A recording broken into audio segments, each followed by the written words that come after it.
Inauguration हो रहा है, विपक्षी पार्टियां, कई सारी विपक्षी, करीब 19 विपक्षी पार्टियों ने आह्वान किया कि वो उनका कहना है कि इस इनॉग्रेशन में वो शामिल नहीं हुए क्योंकि प्रेसिडेंट इनॉग्रेट नहीं कर रही हैं। वहीं एक और विवाद है कि जो इनॉग्रेशन डे है वो सावरकर के जन्म शताब्दी दिवस के साथ एक साथ हो रहा है। देखिए, आपके सवाल का जवाब मैं इस तरह दूंगा कि 2019 के जब लोकसभा के चुनाव हुए, इंतखाबात हुए, इलेक्शन के बाद लोकसभा में वज़ीर आज़म प्रधानमंत्री ने एक ऑल पार्टी मीटिंग बुलाई थी और उस ऑल पार्टी मीटिंग में जितने पॉलिटिकल पार्टीज़ लोकसभा राज्यसभा में उन सबको दावत दी गई थी। उस ऑल पार्टी मीटिंग में ये एजेंडा था कि one nation one election, what more needs to be done to strengthen the democracy of India, हमारी लोकतंत्र को मजबूत करने के लिए और क्या करना चाहिए। और एक तीसरा पॉइंट था मुझे याद नहीं आ रहा।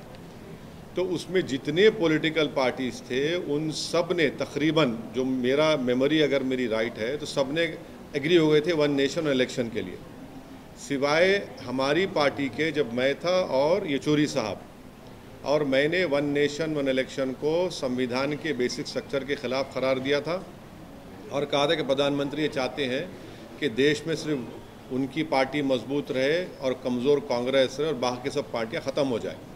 तो काफ़ी प्रधानमंत्री मेरे उस बोलने पर उनका चेहरा बता रहा था, वो बड़े नाराज़ हो गए थे। उसके बाद मैंने इस बात को कहा था कि आप एक नई लोकसभा बनाइए, इसलिए कि जो मौजूदा लोकसभा है वो अगर पार्लियामेंट में अगर किसी बिल पर डिबेट हो रही है या प्रेसिडेंट मोशन पर डिबेट होती है, नो कॉन्फिडेंस होता है, तो बिल्कुल ऐसा लगता है कि आप, मैंने एक चौको ब्लॉक, यानी बहुत ही इनकन्वीनियंस हुआ था उसमें, और उसमें सहूलतें भी नहीं है। तो खैर प्रधानमंत्री जो अपना जवाब दिया वो बड़े नाराज़ हुए मेरे उस बोलने पर कि ओवैसी ने वन नेशन इलेक्शन के ख़िलाफ़ उसने कहा, और उन्होंने मिसालें दी। उड़ीसा में पटनायक साहब जीते विधानसभा और हम लोकसभा जीते, जगन दोनों जीत गए। फिर बाद में प्रधानमंत्री ने कहा कि हाँ हम सोचेंगे, वो रिकॉर्ड्स, वो मिनट्स होंगे लोकसभा में गवर्नमेंट के पास, वो आप देख सकते हैं अगर वो दिए तो। उन्होंने कहा कि हाँ मैं देखता हूँ कि नई पार्लियामेंट बनाना नहीं बनाना। तो पहली पॉइंट तो ये है कि नई पार्लियामेंट की ज़रूरत है, इससे कोई इनकार नहीं कर सकता। दूसरा ये कि जब मीरा कुमारी साहिबा लोकसभा के स्पीकर थी तो उन्होंने एक प्रपोज़ल मूव किया था कि नई लोकसभा बनना चाहिए। उसके बाद उन पर यूपीए में कुछ कॉन्फ्लिक्ट हुआ, वो प्रपोज़ल ड्रॉप हो गया। तीसरी बात यह है कि मौजूदा जो पार्लियामेंट की बिल्डिंग है उसको फायर सर्विसेज से क्लियरेंस नहीं है, उसमें कोई क्लियरेंस नहीं है। अगर आग लग गई तो उसका क्लियरेंस नहीं है। आप लोग मीडिया के लोग तो सिर्फ सेंट्रल हॉल में कभी आते थे, वो भी मोदी साहब ने सेंट्रल हॉल में आपका आना भी बंद कर दिया। मगर अगर आप ऊपर जाएंगे तो मुझे अच्छी तरह याद है कि 2012 या 13 में लेट मुलायम सिंह यादव साहब जब अपनी पार्टी के ऑफिस में खाना खा रहे थे तो एक बिल्डिंग का एक हिस्सा उनके आके उनके टेबल बाजू गिरा। तो ये नई लोकसभा की ज़रूरत है, इसमें कोई डिनाई नहीं कर सकता। अब हमारा जो पार्टी का ऑब्जेक्शन है वो ये है कि लोकसभा में ये theory of separation of powers Bharat के संविधान के बेसिक स्ट्रक्चर का हिस्सा है, और theory of separation of powers में एग्जीक्यूटिव इंडिपेंडेंट रहेगा, लेजिस्लेचर इंडिपेंडेंट रहेगा, जुडिशरी इंडिपेंडेंट रहेगी। हम शुरू से इस बात को कह रहे हैं कि प्रधानमंत्री वज़ीर आज़म ने जब जाकर इसका फाउंडेशन स्टोन डाला, उस वक्त भी मैंने कहा कि ये एग्जीक्यूटिव का गैर ज़रूरी इंटरफेरेंस हो रहा है लेजिस्लेचर में, उनको नहीं करना चाहिए था फाउंडेशन स्टोन में। जब नेशनल एम्बलम का इनॉग्रेशन हुआ उस वक्त भी वज़ीर आज़म और प्रधानमंत्री मोदी पहुंच गए, स्पीकर साहब पीछे खड़े हैं, उस वक्त भी मैंने ऑन रिकॉर्ड कहा था गलत हो रहा है। आज भी मैं कह रहा हूं कि इसका इनॉग्रेशन प्रधानमंत्री को नहीं करना चाहिए। क्योंकि ये theory of separation of powers का वायलेशन है। लेजिस्लेचर इंडिपेंडेंट है, पार्लियामेंट इंडिपेंडेंट है एग्जीक्यूटिव से, जो प्रधानमंत्री हैं, पार्लियामेंट इंडिपेंडेंट है जुडिशरी से, जो सीजीआई हेड करते हैं उसको। तो इसीलिए हम इसका अपोज कर रहे हैं कि प्रधानमंत्री को, वज़ीर आज़म मोदी को इस नई पार्लियामेंट की बिल्डिंग का इनॉग्रेशन नहीं करना चाहिए, क्योंकि ये theory of separation of powers का ग्रॉस वायलेशन है। ये स्पीकर के डोमेन में, लेजिस्लेचर के डोमेन में एग्जीक्यूटिव इंटरफियर हो रहा है। दूसरी बात यह है कि ये जो अपोजिशन पार्टीज़ के लोग हमसे कोई कांटेक्ट नहीं किए, हमारी पार्टी से, अब क्यों नहीं किए वो उनसे पूछ लीजिए, क्योंकि उनकी नज़र में हम अछूत हैं, अनटचेबल हैं हम। मगर वो लोग जो बोल रहे हैं कि प्रेसिडेंट को करना चाहिए, वो भी गलत है। वो गलत है, इसलिए गलत है क्योंकि आर्टिकल 53(1) पढ़िए आप लोग। आर्टिकल 53(1) ये कहता, the executive power of a union shall be vested in the president and shall be exercised directly or through officers subordinate to him in accordance with this constitution. Article 53(1) तो वो तो president भी तो executive का हिस्सा है, पढ़ते नहीं है ये लोग। इसीलिए हम कह रहे हैं कि स्पीकर कस्टोडियन है लोकसभा का, और स्पीकर को करना चाहिए। हम देश के वज़ीर आज़म से, प्रधानमंत्री से ये डिमांड करते हैं कि आप पीछे हट जाइए। आपका तो नाम आ जाएगा फाउंडेशन स्टोन में, इनॉग्रेशन स्पीकर ओम बिरला साहब करने दीजिए, और पूरी देश को मैसेज दीजिए कि आप theory of separation of powers को मानते हैं, आप संविधान को मानते हैं, और बेसिक स्ट्रक्चर को आप मानते हैं। ये हमारा ये कहना है इस पर। और सुनिए, क्योंकि प्रधानमंत्री अगर राज़ी हो जाते हैं कि स्पीकर ओम बिरला इस कांग्रेस इनॉग्रेट करेंगे, तो MIM पार्टी उसमें, उस फंक्शन में जाएगी।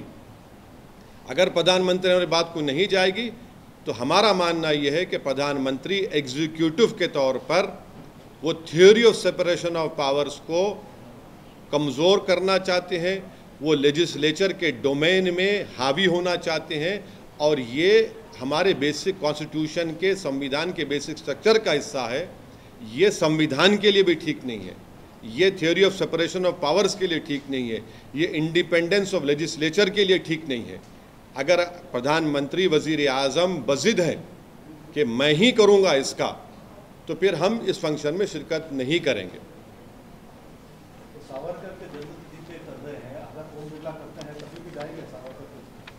अब पहले तो आप पूछ लीजिए प्रधानमंत्री से कि वो असदुद्दीन ओवैसी की इस बात को मानेंगे या नहीं मानेंगे।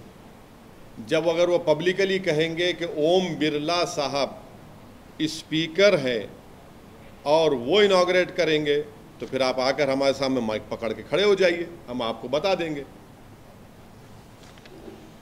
सर, एक वहाँ पर अमित शाह जी ने भी प्रेस कॉन्फ्रेंस किया और जानकारी दी नए पार्लियामेंट्री बिल्डिंग के बारे में। वहाँ पर एक हिस्टोरिक सेनेगल, ये तमिल का शब्द है, एक राजदंड जैसा है, उसको स्थापित किया जाएगा इस पार्लियामेंट बिल्डिंग में। क्या किया जाएगा? बेसिकली एक राजदंड जैसा है, गोल्ड का बना हुआ है, हाँ, उसको स्थापित किया जाएगा स्पीकर के चेयर के साथ। ये जब जहाँ से ब्रिटिशर्स जा रहे थे, उन्होंने उसको सौंपा था प्रधानमंत्री उस समय के नेहरू जी को, और अब उसको यहाँ पर पार्लियामेंट बिल्डिंग में स्थापित किया जाएगा। अच्छा। इस कदम को आप कैसे देखते हैं? इसका स्वागत करेंगे आप? हिस्टोरिकली सिग्निफिकेंट एक आर्टिफैक्ट को वहाँ स्थापित करना, वो क्या होगा? वो क्या होगा? वो गदा के जैसा। गदा कैसा होगा? आप गदा को इस्तेमाल कर रहे हैं एग्जीक्यूटिव के, लेजिस्लेचर के ऊपर। अरे भाई, हम आपसे क्या कह रहे हैं? आप गदा आप सुन, मैं समझ गया। मैं अमर चित्रा कथा में पढ़ा हूँ अपने बचपने में, जानता भी हूँ। मगर आप theory of separation of powers को क्यों मारना चाह रहे हैं? बेसिक स्ट्रक्चर को क्यों मारना चाह रहे हैं आप लगा तो रहे हैं, आप तो सजदा भी कर दिए थे जब पार्लियामेंट गए थे। मगर पार्लियामेंट की खूबसूरती यह है कि theory of separation of powers, अगर प्रधानमंत्री ऐसा इनॉग्रेट करेंगे और स्पीकर को पीछे कर देंगे, तो सवाल मोदी और ओम बिरला साहब का नहीं है, ये एक प्रेसिडेंट बन जाएगा गलत, जो हर प्रदेश में, हर स्टेट में हर चीफ मिनिस्टर बोलेगा कि नहीं स्पीकर कुछ नहीं, मैं हूं, तो फिर इंडिपेंडेंस ऑफ लेजिस्लेचर का क्या होगा? ये पॉइंट है। और आर्टिकल 53(1) पढ़ना चाहिए अपोजिशन पार्टीज को, और बोले जा रहे प्रेसिडेंट करे। अरे प्रेसिडेंट तो एग्जीक्यूटिव का हिस्सा है भैया, पढ़ा करिए थोड़ा आप लोग। आप हमसे नफरत करते हैं, करिए, कोई बात नहीं, मतलब पढ़ लीजिए। प्राइम मिनिस्टर ऑस्ट्रेलिया में विजिट कर रहे हैं, वहाँ के प्राइम मिनिस्टर ने उनको बॉस बोला है कि मोदी। आपके बॉस कौन है? आप लोगों के बॉस कौन है? हमारे बॉस जनता है। आप लोगों के बॉस कौन है? आप पूछ लीजिए अपने आप से, जानते हैं पप्पा जी हैं आप लोगों के बॉस। हमारे बॉस जो है जनता है, जनता हमारे कोट डाली। अब वो बोले नहीं बोले, मेरे को क्या करना है? उनसे जाके पूछिए ना। 12 घंटे का सफर है, चले जाइए प्लेन में।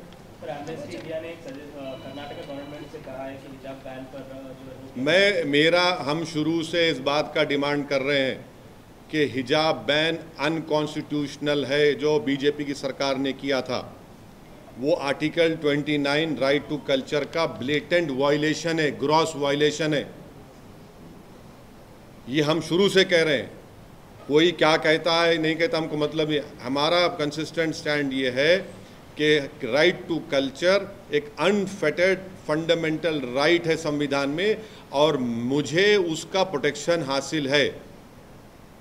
वो अनकॉन्स्टिट्यूशनल है, उस बैन को जाना चाहिए। सुप्रीम कोर्ट में भी जब ये 2 जजेस बेंच के पास गया तो 2 जजेस ने डिफरिंग ओपिनियन दिया, और एक फेवर में जो जजमेंट आया तो उन्होंने यही बात कही है। और आप कैसे रोकेंगे किसी को कपड़ा क्या पहने? कर्नाटक में कांग्रेस की सरकार आई है। मैं जो शुरू से बोल रहा हूँ, उनको बोलने की क्या जरूरत है? जो संविधान पर हल ओत लिए हैं उनको संविधान का पासो लिहाज रखना चाहिए। कर्नाटक में नई कांग्रेस सरकार ने 5 अपने जो चुनाव के पहले के वादे थे उसको पूरा कर दिया, लेकिन बजरंग दल के ऊपर खामोश है बैन के ऊपर। आपने पहले भी सवाल उठाया था। नहीं, अभी तो हनीमून पीरियड चल रहा है, इब्तिदाई इश्क देखिए आगे होता है क्या। अभी छोड़िए ना, इतने जल्दी उन लोगों को आप क्यों बोलेंगे? अभी तो अब शुरुआत हुई है उन लोगों की, अभी तो आगे जाना है। थोड़ा टाइम दीजिए उन लोगों को, उसके बाद फिर ये सब सवालात आपके वाजबी हैं, जनता देखेगी। मगर अभी इतनी जल्दी क्यों? नई सरकार बनी है, उनको टाइम दीजिए। ये जो न्यू पार्लियामेंट बिल्डिंग है और ये जो सिंबल जो लगाने की बात कर रही है, अपोजिशन पार्टीज कह रही है कि ये एक कम्युनल डिवाइड करने की कोशिश कर रही है बीजेपी। आप कैसे देखते हैं? क्या ये कम्युनल डिवाइड की तरह आप देखते हैं इसको? कम्युनिटीज़ को डिवाइड करने की तरह देखते हैं? मैं ये बोलूँगा कि जो भारत का संविधान बन गया था, और भारत के संविधान बनने के बाद उस किताब पर बड़े बड़े लोगों ने साइन की, जिसको हम अंग्रेज़ी में कहते हैं हमारे फोर फादर्स। उस संविधान की किताब में भारत की हिस्ट्री में जो लोगों ने बड़ा रोल अदा किया, उन सब की फ़ोटो है, जिसमें राम सीता की भी है, गौतम बुद्ध की है, महावीर की भी है, गुरु नानक जी की है, और उसमें बादशाह अकबर की भी है, झांसी रानी की भी है, और टीपू सुल्तान रहमतुल्लाह अलैह की भी है। वो किताब तो पार्लियामेंट के लाइब्रेरी में मैं देख के आऊँ, आज भी है। अब उसको क्या करेंगे आप उसको क्या करेंगे? और दूसरी बात, ये देश का जो संविधान है वो किसी रिलीजन को मानता नहीं है, वो सब रिलीजन को सेलिब्रेट करता है। और अगर बीजेपी इस देश को 1 नेशन 1 रिलीजन 1 कल्चर 1 लैंग्वेज के लाइन पर लेके जा रही है, तो फिर ये तो आप उन लोगों को धोखा दे रहे हैं जिन्होंने इस देश की आज़ादी में अपनी जानों को कुर्बान किया था। बाबा साहब अम्बेडकर ने जब संविधान में बात की थी, लिबर्टी, इक्वालिटी, फ्रेटर्निटी, जस्टिस, ये प्रियम्बल क्या है, ये इसको समझने की ज़रूरत है। अच्छा लगता है सर, नए पार्लियामेंट बिल्डिंग में समान आचार नागरिक संहिता, यूनिफॉर्म सिविल कोड का बिल गवर्नमेंट लेके आएगी, प्रॉब्ली फर्स्ट बिल हो सकता है वो। अब नहीं मालूम कि क्या क्या लेकर आएंगे, नहीं लेकर आएंगे, मगर हम फिर से देश के वज़ीर आज़म से, प्रधानमंत्री से डिमांड करते हैं कि आपका नाम तो प्लैक पर आ जाएगा और रहेगा भी, मगर इनॉग्रेशन स्पीकर लोकसभा ओम बिरला साहब से करवा दीजिए। तो दिल बड़ा करिए ना, दिल बड़ा करने में क्या हो जाएगा? आप बाजू ठहरिए खैंची से, ओम बिरला साहब काट देंगे उसको, और क्या है उसमें बुरी बात क्या है? कभी कभी सेकेंडरी भी तो हो जाइए। हर चीज़ में आप ये आगे रहेंगे तो कैसा होगा? ये तो theory of separation of powers का मामला है। हाँ, आपकी पार्टी है, अलग बात है, एग्जीक्यूटिव का फंक्शन है, बिल्कुल आप प्राइम मिनिस्टर हैं, मगर ये तो लोकसभा है, लेजिस्लेचर है, ये तो बेसिक स्ट्रक्चर का हिस्सा है।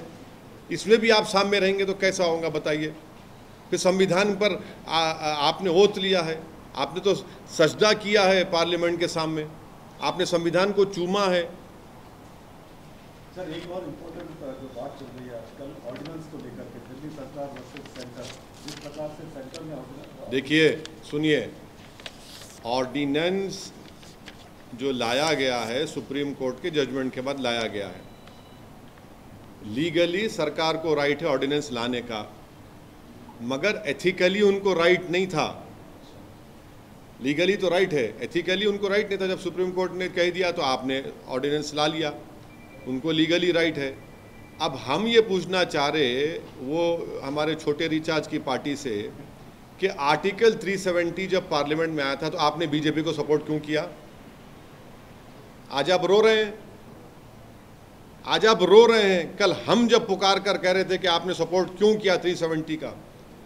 370 को जो निकाला गया है वो कॉन्स्टिट्यूशनल ब्रीच है। आपने जम्मू कश्मीर लद्दाख को अलग अलग कर दिया। जब आपने सपोर्ट किया था, नहीं किया था, दिल्ली के मुख्यमंत्री की पार्टी ने, आपने सपोर्ट किया था, तो उनको बीजेपी को मौका मिल गया ये करने का। अब ये लंबा चलेगा।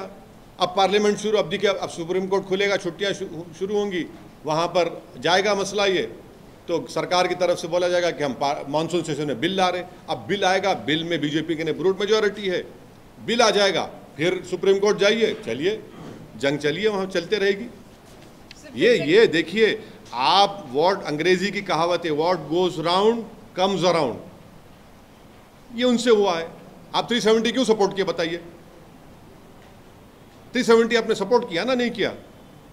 अगर आप उस वक्त आपको ख्याल होता कि आप खुद एक यूनियन टेरिटरी में हैं और एक स्टेट को तोड़कर यूनियन टेरिटरी बनाया जा रहा है, तो आपके तो कान खड़े होना चाहिए थे कि तो हमसे भी होगा, ये सांप हमारे गले में डाला जाएगा। मगर आपको बड़ा, आपका सो कॉल्ड नेशनलिज्म पर आपको चलना था। सर, फिर से गाली पॉलिटिक्स हो रही है। अधीर रंजन चौधरी ने प्राइम मिनिस्टर को पागल मोदी बोल के बोला है। कौन? अधीर रंजन चौधरी। अब जो बोल रहे हैं उनसे पूछिए, मुझे तो इतनी गर्मी नहीं हो रही है। गर्मी ज़रूर है मगर इतना तो गर्मी नहीं होनी चाहिए। वो जो बोल रहे हैं उनसे पूछिए कि उन्होंने क्यों कहा है भाई, किस मूड में कहा है, क्या कहा है। मैं कैसा बोलूँगा? मैं तो ये कह रहा हूँ कि प्रधानमंत्री दिल बड़ा करके स्पीकर लोकसभा से कह दें कि आप इसका इनॉग्रेट कर दीजिए, ख़त्म होगी बात। सर, कभी ना कभी आप भी अब ये नए पार्लियामेंट में जाएंगे। हाँ, जाएंगे, बराबर जाएंगे। मैं, अरे उस ऑल पार्टी मीटिंग में तो मैंने ही कहा था, मैं सुनिए, मैंने ही कहा था कि नई बिल्डिंग बनाइए। और उस मीरा कुमारी ने प्रपोजल भी उस वक्त यूपीए ने किया था, बाद में ड्रॉप हो गया वो। बिल्कुल मैं कह रहा हूँ नई पार्लियामेंट की बिल्डिंग की ज़रूरत है। आप लोग अंदर देखते नहीं, हम लोग कैसा बैठते हैं, कितनी मुश्किल होती है जब पूरे, अगर 450, 500 छोड़िए, अगर 450 मेंबर बैठे, कितना मुश्किल होता है जाना निकलने के लिए। तो नए पार्लियामेंट में गए सर, आप देखे कैसी बिल्डिंग है? नहीं, ये ना थी हमारी किस्मत, नहीं कि प्रधानमंत्री चले गए, वो खुद देखे हैं, फाउंडेशन स्टोन से लेके, एम्बलम से लेके, नई बिल्डिंग में जाकर आपने दबा दबा कर फोटो ली, आपने पूरा एक आधा घंटे का प्रोग्राम कर दिया आपने। तो हमारे को भी लिख जाते, तो अब तो जाना तो पड़ेगा। क्या कोई पुरानी मेमोरी सर, पुराने पार्लियामेंट बिल्डिंग की? क्या ये देखिए ये राजनीति में मेमोरीज काम नहीं करते। ये सब उस वक्त जवानी में जो आप होते हैं तो अच्छा लगता है। ये राजनीति में आप हैं, आपको काम करने के लिए जा रहे हैं, आप मेमोरीज के लिए नहीं जाते। आपके ऊपर एक बहुत बड़ी जिम्मेदारी होती है कि आप उस रिस्पॉन्सिबिलिटी को डिस्चार्ज करें जो जनता ने आप पर दी है। ये मैं देख मेमोरी, क्या मेमोरी, काम करना है यार। पब्लिक धूप में खड़े के वोट डालती है, गरीब लोग वोट डालते हैं, उनके लिए काम करेंगे। पर्सनल कहाँ जाता है इसमें, कहाँ पर्सनल मेमोरीज हैं? मेरे से 56 लोग आकर गए और आकर चले जाएंगे, मगर मुझे अवाम ने मुंतखब किया है, मेरा काम है काम करना। आप में मेमोरीज करना है, अरे मेमोरीज से सवाल नहीं है। सवाल ये है कि आप वहाँ जाकर सरकार को झिझोड़ें, बोले, खुलकर बोले, उनकी गलतियों को दोहराएं। और आप वहाँ पर फ्लोर ऑफ द पार्लियामेंट में जा रहे हैं, बाहर बोल रहे हैं बीजेपी को हटाओ, और यूएपी का कानून आ रहा, कांग्रेस बीजेपी मिलकर पास करा रहे हैं। 370 का कानून आ रहा, आप बीजेपी को सपोर्ट कर रहे हैं। दिल्ली हाईकोर्ट ने कहा कि फॉरेन फंडिंग गलत है, एक्शन लो कांग्रेस बीजेपी पे, रेट्रोस्पेक्टिव लॉ ला रहे तो कांग्रेस बीजेपी मिलके कानून बना रहे। यकीनन वो एक पुरानी बिल्डिंग है, तारीखी बिल्डिंग है। उस बिल्डिंग की सबसे बड़ी खुसूसियत और अहमियत हमेशा रहेगी कि उसमें संविधान को बनाया गया था, उसमें भारत के आइन को, कॉन्स्टिट्यूशन को बनाया गया था। उसमें बाबा साहब अम्बेडकर ने नहीं मालूम कितने हज़ारों घंटे बैठकर उस डॉक्यूमेंट को लिखा, उसमें अपना खून पसीना उसमें बहाया उसमें। तो यकीनन उस बिल्डिंग की तारीख़ी अहमियत, खुसूसियत बराबर रहेगी। जितने उसमें एमपीज़ रहे वो बड़े उनके यादगार लम्हात होंगे। बट ठीक है भाई, ये तो ये तो ऐसा है ना कि 5 साल के लिए फिर आप आवाम में जाते हैं, आवाम आपको मुंतखब करी, फिर आप जाते हैं। बिल्डिंग कुछ हो, बिल्डिंग को देखकर काम नहीं करना चाहिए, जिम्मेदारी को देखकर काम करने की बहुत बड़ी ज़रूरत है। 2000 No, I am of the opinion that what the opposition parties, the so-called opposition parties, the so-called secular parties, who in their view I am an untouchable, political untouchable, they are saying president, but they forget, they are talking about Article 79. I am talking about Article 53(1), which says the executive power of a union shall be vested in the president and shall be exercised directly or through officers subordinate to him in accordance with this constitution. So president is part of executive. That is why I have been saying that it is the speaker of the Lok Sabha who is the custodian of the parliament, and the theory of separation of powers clearly tells us that legislature is independent of executive and judiciary, and in the theory of separation of powers is part of the basic structure of our constitution. The Prime Minister should not enter into the domain of legislature. The judiciary cannot enter into domain of legislature, and vice versa, legislature cannot enter into domain of executive or the judiciary. That is part of the basic structure of the constitution. So I still hope that the Prime Minister of this country would show his large-heartedness, will show his love for the constitution. As a true constitutionalist, if he is, then he should allow the Lok Sabha Speaker to inaugurate the new parliament. And if he does, then of course MIM will be there. But if the parliament is hell-bent on inaugurating because he wants to inaugurate everything, because the BJP believes that nothing happened before 2014, if the Prime Minister does that, then we will be compelled to not to attend that function.